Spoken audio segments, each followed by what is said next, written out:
Bharatiya Janata party के द्वारा एक बार फिर से गौतम बुद्ध नगर में तीनों प्रत्याशियों को घोषित कर दिया गया है।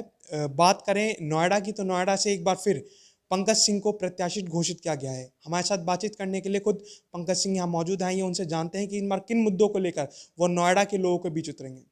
सर, सबसे पहले आपको बहुत बहुत बधाई, आपको एक बार फिर से प्रत्याशी घोषित किया गया है। सर, क्या कहना चाहेंगे? मैं सबसे पहले तो अपने पार्टी नेतृत्व के प्रति मैं आभार मैं व्यक्त करता हूं कि उन्होंने एक बार फिर से नोएडा जैसी विधानसभा से कंटेस्ट करने का मौका दिया है। और मैं नोएडा के लोगों को भी मैं अपनी तरफ से बिल्कुल आश्वस्त मैं करना चाहता हूं, विश्वास दिलाना चाहता हूं कि जिस तरीके से पिछले 5 साल में रात दिन एक करके एक संवाद बनाकर एक भावनाओं का एक जो संबंध नोएडा के लोगों के साथ बना है, पारिवारिक संबंध सा एक बना है, मैं अपनी पूरी ताकत नोएडा को और आगे बढ़ाने में लगाऊंगा। नोएडा और जो एक मजबूत प्लेटफॉर्म जो तैयार हुआ है पिछले 5 साल में, उस पर और भव्य और सुंदर और सुरक्षित नोएडा बने, इस दिशा में काम करूंगा। सर, इस बार किन मुद्दों को लेकर आप नोएडा की जनता के बीच उतरेंगे? देखिए, 5 साल में जो काम किया गया है, चाहे नोएडा के अंदर हो, गौतम बुद्ध नगर में हो, प्रदेश में हो या देश में हो, ये सब मुद्दे हम लोगों के साथ हैं। एक हमारे डेवलपमेंट का मुद्दा हम लोगों के साथ है। अपने परंपरा, अपनी संस्कृति, उनको बचाना, उनको बढ़ाना, यह सब विषय हम लोगों के साथ हैं। और इन सब बातों को लेके अपनी राष्ट्रवादी विचारधारा के साथ हम सब लोगों के सर, बीच में जाएंगे। पिछले 5 साल के कार्यकाल में काफ़ी कुछ काम किए गए हैं। इस बार आपको क्या लगता है किन इस कार्यकाल में अगर आप जीत कर दोबारा जनता आपको लाती है तो किन कामों पे, किन मुद्दों पर आप कार्य देखिए, करेंगे? विकास तो डेवलपमेंट तो एक ऑनगोइंग, एक लगातार चलने वाला एक प्रक्रिया है। और जितना कुछ हो जाए समय समय के साथ, मुझे लगता है कि वह हमेशा कम होता है। लेकिन यह काफ़ी काम हुआ है, 20,000 करोड़ से भी ज़्यादा के काम हुए हैं। और यह कोशिश रहेगी कि एक जो मजबूत प्लेटफॉर्म तैयार हुआ है उस पर नोएडा और आगे बढ़े। हाँ, शिक्षा के क्षेत्र में और बेहतर काम हो, पानी पीने की क्वांटिटी क्वालिटी और दोनों ठीक और बेहतर हो जाएं। जो काफ़ी हद तक हाई राइज़ की समस्याओं का समाधान हमने किया है। जो सोसाइटीज़ हैं वहाँ पर जो समस्याएं थीं कनेक्टिविटी की, अन्य चीज़ों की, बिजली, ये सब चीज़ें अब बेहतर हुई हैं।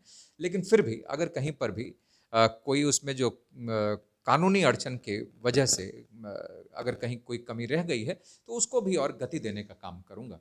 और किसानों की समस्याओं का समाधान तो काफ़ी हद तक हुआ है और हमेशा उनके साथ खड़ा हूँ।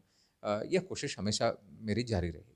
सर, नोएडा में जो 2 बड़े मुद्दे हम देखते हैं, मुद्दे हम जो देखते हैं वो एक फ्लैट्स वालों की रजिस्ट्री का मुद्दा है जो नोएडा में अभी भी है और कई हज़ार ऐसे वोटर्स हैं जो अभी भी नाराज़ हैं कहीं न कहीं। और दूसरा हम जो मुद्दा देखते हैं सर वो किसानों का, किसान गाँव में अब भी जो लोग हैं वो कहीं न कहीं नाराज़ हैं, तो कैसे लोगों को साधने का काम करेंगे सर? नहीं, देखिए, कहीं नोएडा के अंदर आपने देखा होगा कि लगातार कई दिनों से धरना चलता था, लेकिन लगातार मैं उनसे संपर्क में था। लखनऊ मीटिंग हुई, अथॉरिटी के साथ वो लोग मीटिंग किए। लगातार मैंने हमेशा कहा जो सही है वो होना चाहिए। किसान आज इस बात से उनको विश्वास भी था और वह विश्वास कायम हुआ। उनकी मांगों को पूरा करने में हम लोगों को भी सफलता मिली है। योगी जी और उनका शासन प्रशासन सबने सहानुभूतिपूर्वक उस काम को उसको देखा और उसमें सफलता मिली है। तो किसान भी हम लोगों के साथ है। और देखिए, सबको पता है कि यह काम जो उचित होगा वह भारतीय जनता पार्टी ही करेगी। जहाँ तक रही फ्लैट ओनर्स की बात, तो ये बात सही है कि इसमें बहुत हद तक लोगों को काफ़ी 45,000 से भी ज़्यादा लोगों को पोजीशन और कई हज़ार लोगों को उसमें रजिस्ट्रियाँ भी हुई हैं। लेकिन मैंने कहा कि कहीं कानूनी अड़चन की वजह से कोई दिक्कत आ रही है तो उसको भी हम लोग और ठीक करने की कोशिश करेंगे। मैं तो लगातार उनकी बातों को रखता रहा, मुख्यमंत्री जी से बोलता रहा। मुख्यमंत्री जी ने उस पर मंत्रियों की समिति बनाई, कई लोगों के ऊपर उस पर कार्रवाई भी हुई है। तो मैं तो लगातार उस काम को आगे बढ़ा रहा हूँ, लगातार मैं उसको बोलता हूँ। और इतना तय है कि वैसे उन सभी लोगों को मैं आश्वस्त करना चाहता हूँ कि जो जीवन भर की कमाई लगाकर उन्होंने अपना आशियाना जो बनाया है उसको कोई उनसे छीन नहीं सकता। वो जल्दी ही उनके नाम पर होगी। उसमें कोई किसी भी प्रकार से परेशान या होने की ज़रूरत नहीं है। ये योगी जी की सरकार है, भाजपा की सरकार है। इसमें जो सही है वही होगा।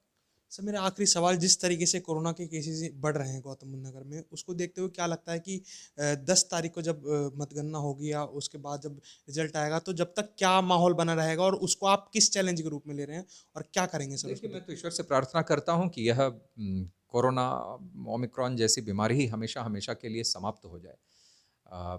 और मुझे लेकिन उम्मीद है कि अब ये धीरे धीरे वीक पड़ा है। इसमें जैसा मुझे हॉस्पिटल और डॉक्टर्स ने जानकारी जो लगातार आ रही है, उसमें पहले जैसी स्थिति नहीं है और हॉस्पिटलाइजेशन भी इतना ज़्यादा नहीं है।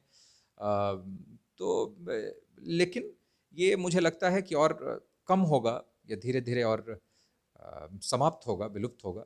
यह मैं ईश्वर से प्रार्थना करता हूँ, अपेक्षा करता हूँ। तो ये थे हमारे साथ बीजेपी के नोएडा से प्रत्याशी पंकज सिंह जी, जिनका कहना है कि पिछले कार्यकाल में उनके द्वारा काफ़ी यहाँ पे डेवलपमेंट का कार्य किया गया है और अगली बार अगर वो आते हैं तो दोबारा से नोएडा की जनता के बीच रहकर वो नोएडा के लोगों के लिए काम करेंगे। ट्राई सिटी टुडे के लिए मैं ऋषभ खारी।